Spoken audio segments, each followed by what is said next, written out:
What's going on, guys? This is Ryan with RK Outpost, and it looks like Lucasfilm heard some of the bad feedback that they received about Star Wars The High Republic, specifically how some of these characters looked. And in addition to the ridiculous biographies, the fact that it's revealed that one of these characters, of course, the female hero, is the best of the best, the greatest Jedi ever, in an era where Yoda still exists. The designs just looked ridiculously lame, and for example, let's just take a look at Avar Kriss right here.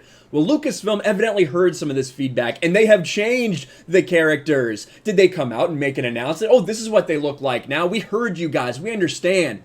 Or did they try to slip it in without anyone noticing so they wouldn't be embarrassed? I think we all know what is likely the case. Now, I do need to give a shout out to Mamology 101. He says this tweet and tagged me in it, which is why I saw the article. They thought they could get away with it. Thanks for the rebounding into comics.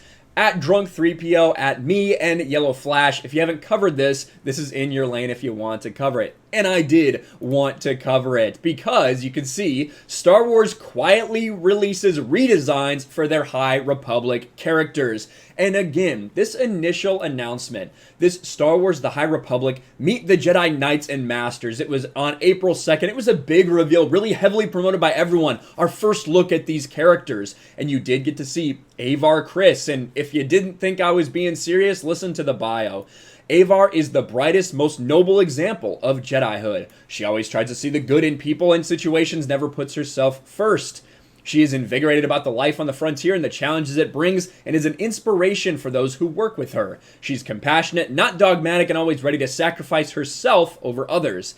Avar Kriss is the best of the best. So yet again, another Star Wars story where the lead is a female who is the bestest ever. And we did get introduced to several others, but one of the things that people were talking about, like I said, was this design. Because it barely looks like a woman. She's got resting bitch face already. The way she's standing is weird. The way she's holding the lightsaber is weird. Just does not look good. This is not the hero that everyone was expecting for Star Wars The High Republic. Well, some people had some things to say about that. Now they're showing some of the things that we introduced as well. And of course you have Keeve Trennis, who has a smirk and a shaved head. A lot of people were talking about how she looked as well. Stellan Gios, who is only worthy of doing anything when he's at the side of Avar Kriss. Only together is he actually relevant. And then you have another, the young prodigy, who she did more than anyone else has ever done at her age. She's the greatest of her generation again. They just can't stop this trope in Disney Star Wars. The designs would be panned by most Star Wars fans. Artist Stephen Wayne even offered up a redesign of Avar Kriss, writing, "I just had to fix Avar from Star Wars The High Republic because her original design is boring, uninspired, and way too masculine. I mean, if your lead character is basically an overpowered and flawless goddess, at least make her look like one, right?" And you can see the redesign. And what's really funny is if you Google search Avar Kriss, one of the top results is that redesign right there. Stephen Wayne's redesign for Avar Kriss. Ironically, another one of them is a redesign from Anna, that Star Wars girl. These are in the top search results for this character because, quite simply, it got more attention, more positive attention than the actual original design itself. But now, and there's a better look at that redesign from Stephen Wayne, Star Wars would quietly begin releasing new designs for these High Republic characters in July. Now, was it some grand announcement like it was before? Was it, hey guys, we know these were wrong. We know these look like absolute garbage. Here you go. We're going to tweak it a little bit.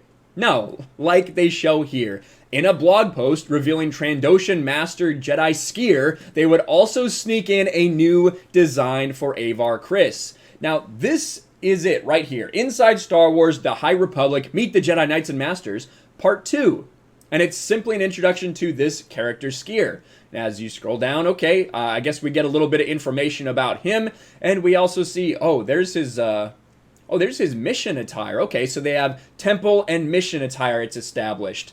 And then also, very randomly, a new design for Avar Kriss. Wow, one which her face looks a little more feminine. She doesn't look like quite a bitch in this. Very interesting, but that's all, right? randomly in this blog, and that's how they started re-releasing a lot of these new designs. You can see the new design for Avar Kriss right there. Now I do think this looks better. I don't have a problem with the whole temple and the temple and mission attire. Some people do. They're like, why would they wear different stuff? I don't really think that's strange, and I think it actually does make sense. And I don't really like the Clone Wars too much, but when you were in the Clone Wars, you see the Jedi did have different garb when they were actually going to go out on a mission and expected to get in some sort of combat or something like that. It does make sense to kind of have the more formal robes that you would have and then the mission garb. So I don't really have a problem with it. What I think is funny is the fact that they were so embarrassed about having to redesign these things that fans can do better